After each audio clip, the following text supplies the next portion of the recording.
Ayun na nga kamamashi, bali maiksing video lang to, pero sa maiksing video to, meron ditong eksena na magpapakilig sa atin. Ewan ko lang sa inyo. Ito panoorin natin. Nabawasan na ba ang hiya mo sa akin? Lalong lumala. Lalong lumala. Kasi ba naman, mga banda talaga ni Kalinga Edo, no? Mga iba, parang exotic. Basta naibang ano niya, naibang diskartehan ni Edo, di ba? Pansin niyo ba? Eh ako, gusto mong tanongin?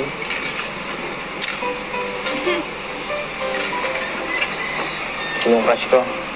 Oh. Tanongin. Ano yun?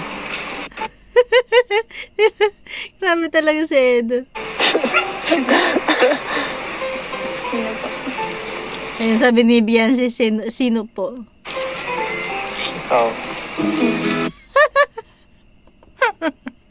Alitin nyo ha. Sabihin nyo naman, post naman ako ng post eh. Ikaw. Ah, ikaw. Ako gusto mong tanungin ko sinong crush ko. Ikaw.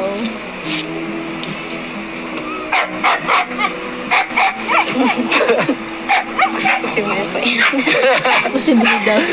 Imposible raw. Joke lang. O, di ba? Andito na naman si Edo sa joke lang, di ba? Parang familiar na ba kayo sa kadyo-joke ni Edo?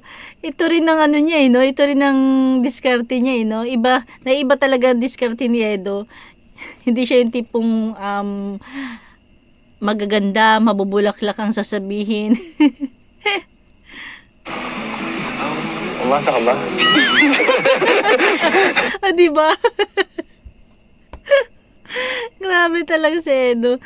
Baka may mag-comment naman, sabihin, huwag mo laging gino-joke si Beyonce Edo.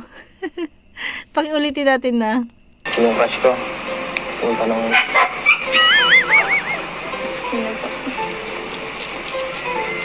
Ikaw. Ikaw ang crush ko. Kasi Beyonce, tingnan mo, napatingin talaga si Beyonce. Tapos sabay. Posible po yan. Posible po yan. Joke lang. Umasa ka ba? Ang saklap. Pasa no? Huwag mong laruin to. Focus ka sa... Ayan, di ba? Yan lang naman yung maiksing share natin, di ba? Grabe talaga si Edo. Iba talaga ang ano niya, anong tawag dito? Iba siya kung dumiskarte, di ba? Kung yung ibang lalaki mabubulaklak, puro papuri. Si Edo iba no? May papuri din naman minsan, pero talaga minsan sabihin pa joke lang. Ayan, di ba?